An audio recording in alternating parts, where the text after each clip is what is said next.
よ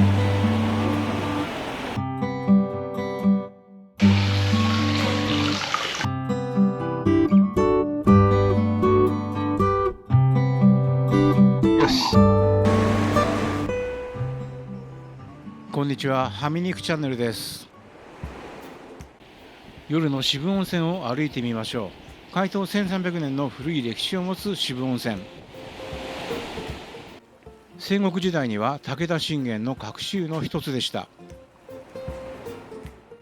渋温泉の源泉は約40カ所もあり、宿や浴場の泉質や効能は様々で、全ての宿で天然かけ流しの温泉に浸かれます。地元の人が毎日利用する外湯が9つあり、宿泊者が利用できるようになっています。それぞれ源泉や効能が異なる外湯を祈願手ぬぐいにスタンプを押しながら巡り、最後に温泉街を見下ろす渋高薬師へ参詣して受院すれば満願成就。苦労を流し厄除け、安産育児、不老長寿のご利益があると言われています。宋行基が最初に発見し、托鉢の鉢を洗ったと言われた鉢湯がいつからか初湯に。昔は笹やぶの中から湧出、湿疹などに効き、病気の回復に効果があり、仕上げの湯とも。切り傷や皮膚病などによく効くと言われています。白い湯花が多いため、文字通り綿を連想させます。地獄谷からの飲湯に成功した時に命名され、慢性痛風にはゆっくり患部を温めると効果があります。神経痛や病気の回復時に効くと言われているのが松の湯。湯の中で体を動かすと痛みが軽くなります。目を洗って眼病を癒したと言われていることから命名されています。美人の湯とも呼ばれています。7つの病気に効くとか、7回入れば全快すると言われ、七栗の湯と呼ばれています。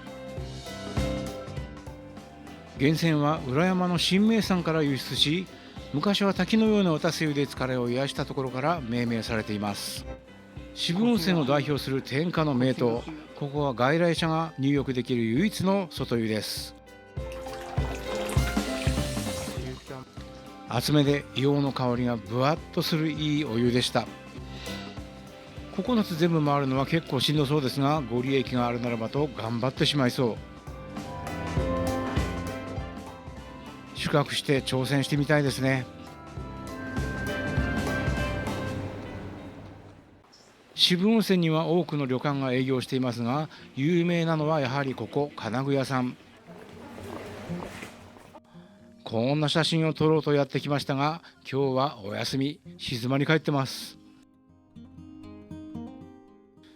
国の登録有形文化財に認定された木造建築、千と千尋の神隠しのモデルとも言われています。残念ながらペット不可なので宿泊はできませんが、すごく良さそうですよね。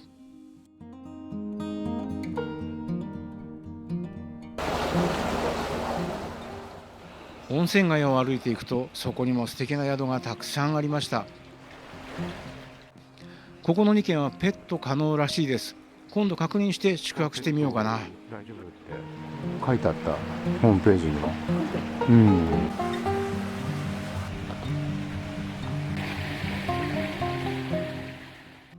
さらに裏路地に入ると、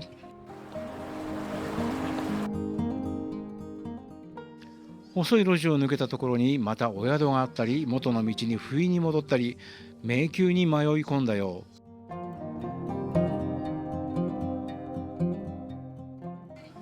東京からだと新幹線で長野駅に行き、電車とバスを乗り継いで約3時間。車だと関越自動車道と上信越自動車道経由で3時間半程度で渋温泉に行けます。今夜も道の駅北信州山之内で就寝、2泊目です。明日はスノーモンキーを見に行きます。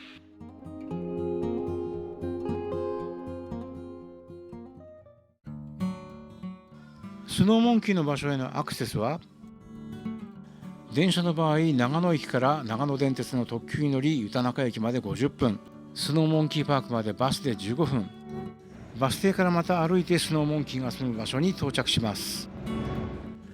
我々は車なのでまず駐車場へ、たくさんの警備員が誘導してくれます。たくさん人が来るんですね。日帰り温泉ある。ここから約30分 2km の道のりを歩いて向かいます。バス停からだと少し遠くて35分程度。最初の数百メートルは舗装されており飲食街が並んでいますが、地獄大遊歩道入り口からは山道になっていますので注意が必要です。遊歩道入り口までの道のりはこんな感じです。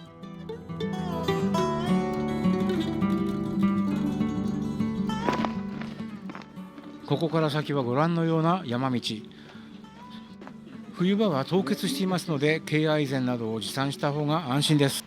アイゼンは入り口付近で販売もしていましたが、サイズが合わず苦労している方もいらっしゃいました。なんか食べれるんだ。ここに店舗があるかと思ったらバスの待合室のところのお店でした。ここから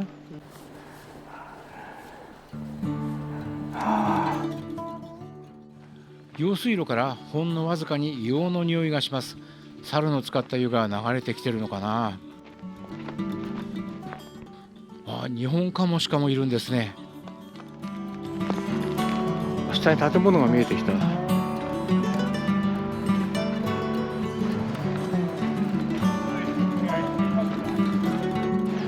そうか、熊も出んだな。広い場所に出ました。もうもうと蒸気が吹き上げています。傍らに立派な旅館。江戸末期の1864年、初代当主七伏万蔵が明治楼としてこの地に宿を開きました。当時地面からゴーゴーと吹き出す温泉の音から地獄谷と名付けられました。後楽館は温泉に入る猿の歴史を語る上でも重要な場所です。猿。実は猿が温泉に入る姿が初めて確認されたのは後楽館の露天風呂でした。昭和36年、餌付けされた子猿がリンゴを追いかけて露天風呂に入ったのが始まりと言われています。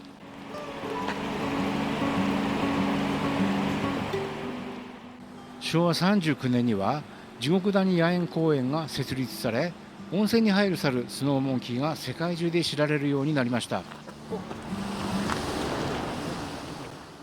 また後楽館の歴史を語る上で欠かせないのが囲碁界との深いつながりです。新布石発祥の地として今もその歴史を刻んでいます。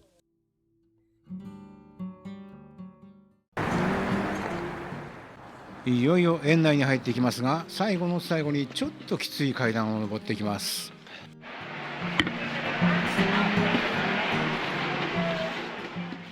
チケットを購入して園内に入っていきますが、地獄谷野猿公園は一般的な動物園とは一線を画します。ここには檻がなく、ニホンザルたちは自然に近い状態で自由に暮らしています。いるね。猿よりも人の方が多いね。あなたが歩く道のすぐそばを猿が通り過ぎていくこともあるかもしれません。正直猿よりも人の方が数が多いようです。それでも気持ちよさそうにお湯に浸かる猿たちに心が和みます。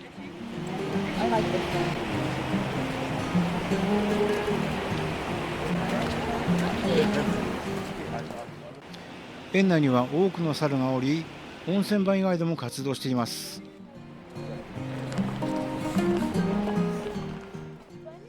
ニホンカモシカも見れました。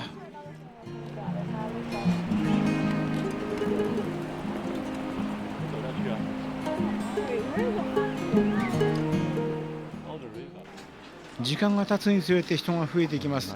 入園は早い方がいいかも。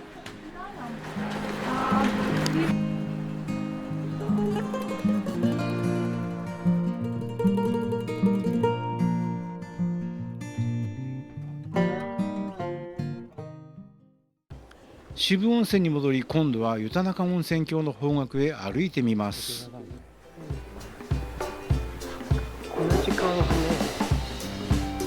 本日休業。渋温泉の北西側、いろんな宿やお店がありますが、午前中はまだ稼働しているようではありません。夕方だ。射的場、午前中からやってるわけないですよね。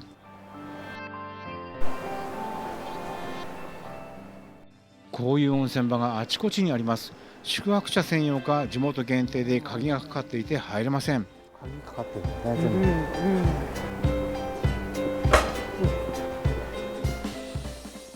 安代館、明治35年創業の歴史ある温泉旅館。ここはすでに渋温泉に隣接する安代温泉。違う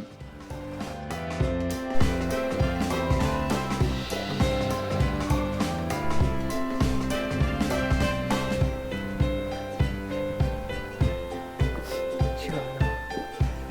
館内は土足で行けますが、土を落としてしかかっていない。公衆トイレがあるのは新設ですね。ここは海外からのお客さん用でしょうね。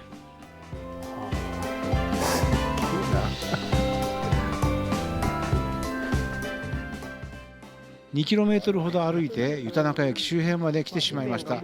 お腹が空いてきましたが、一応もみじ通りだからな。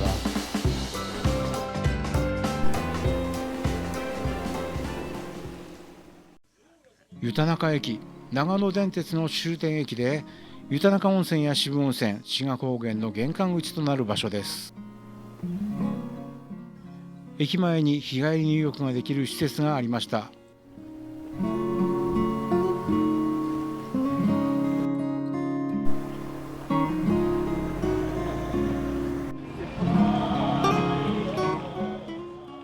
観光客が大勢やってきます。これはトイレだ。トイレか。江戸時代から続く木地師の技術に見入ってしまいます。なんだろうね、六郎細工って。やっとご飯が食べられそうな店を見つけました。駅から50メートルほど西に行ったところ、がっつり食べたいので私はカツ丼を注文。妻は大好きな揚げ焼きそば。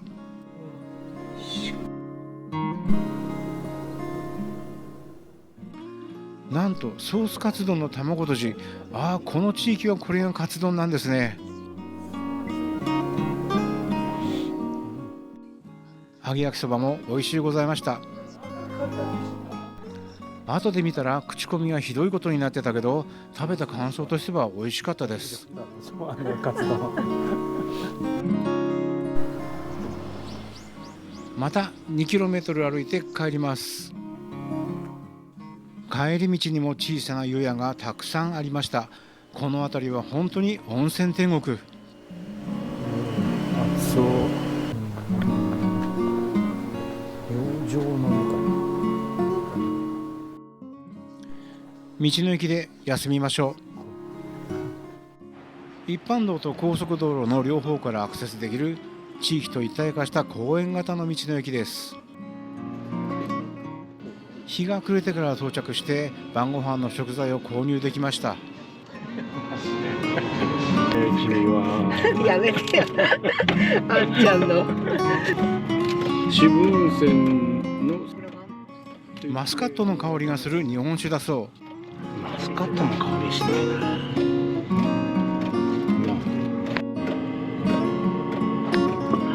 あ、マスカット。あ、そう？あ、そう？うん、これマスカット？マスカット。よかった。日本酒にはやはり美味しいお刺身ですね。よし。よし。最近耳が遠くなっているようです。ヨシの掛け声も聞こえないのかも。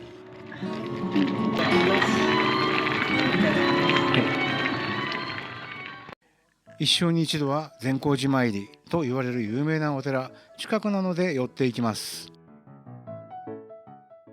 悠久の時を超え人々を引きつけ続ける信濃の古刹善光寺。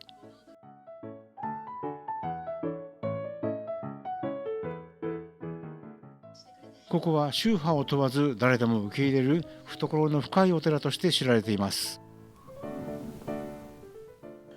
善光寺の歴史は非常に古く、その創建は飛鳥時代に遡ります。日本最古の仏である一行三尊阿弥陀如来をご本尊として祀り、多くの信仰を集めてきました。仁王門は善光寺の2番目の門にあたり、1785年に建立されましたが、残念ながら1847年の善光寺地震で焼失。現在の門は1918年に再建されたものです。門の左右には威風堂々とした金剛力士像が鎮座しています。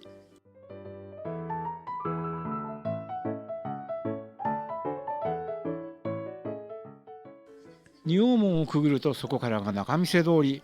約60店舗ものお土産屋さんや飲食店が軒を連ね、活気あふれる門前町のにぎわいが広がります。なんか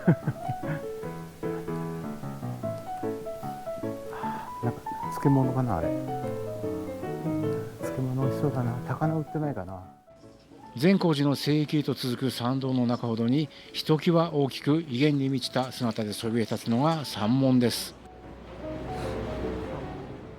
この山門は1750年に建立されたもので、高さ20メートルにも及ぶ二層入母屋造りの堂々たる建築物。発見中です。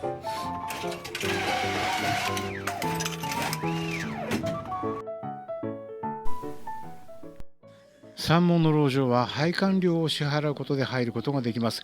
階段を上り、一歩足を踏み入れると、そこは地上とは異なる静寂の世界。籠城には知恵を司る文殊菩薩が安置されており、その両脇を四天王像が守護しています。階段はものすごく急でびっくりしますよ。急だね。ここから撮影禁止かな。外の景色は撮影可能。籠城から眺める景色はまさに圧巻。目の前には国宝である善光寺本堂の屋根を上から望むことができます。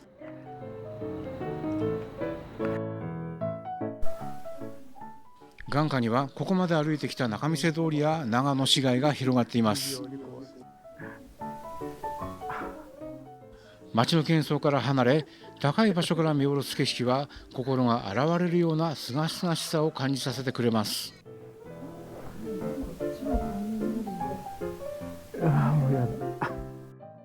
現在の本堂は江戸時代の中期1707年に再建されたもので、その壮大さには目を奪われます。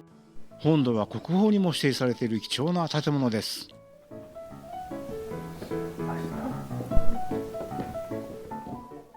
国宝善光寺本堂の内部、ご本尊が安置されている瑠璃壇の下には特別な空間が広がっています。お階段巡りと呼ばれる、まさに漆黒の闇の回廊です。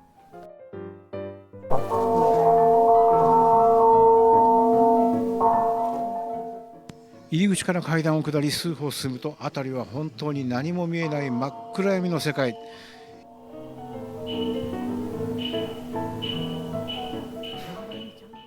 一寸先も見えない暗闇の中で、自身の右手だけを頼りに腰の高さで右側の壁を触りながら、ゆっくりと一歩ずつ進んでいきます。この回廊の長さは約45メートル。真っ黒な通路は日常では決して体験できない闇を五感で感じさせます。不安や怖ささえ覚えるかもしれませんが、闇の向こうにはご本尊と決戦できるという大切な意味が込められています。本当に真っ暗だ。おお、ごめんごめん。これはどれぐらい続くのかね。真っ暗でちょっと怖いくらいでしたが、貴重な体験ができました。お守り買って次に向かいます。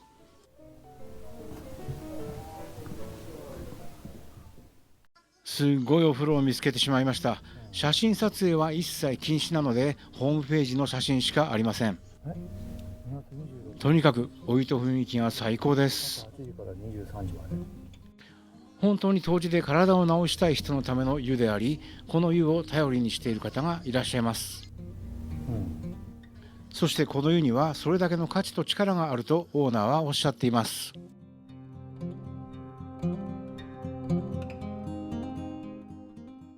江戸時代に一帯で湧出し始めた温泉を利用し、1700年代にはすでに一応館として開湯していたとされています。浴室がある建物は100年以上前のもの。入り口から入ると大きな縦長の浴槽が目に飛び込んできます。その長さは10メートル。奥の下手から入浴し、上手に移動して上がります。泉質は岩鉄ナトリウムカルシウム塩化物温泉。源泉からすぐ近くなので湯はとても新鮮です。入浴前にオーナーから少し長い説明があります。この施設の意味と湯治客を守るために必要な説明です。本当にいい温泉でした。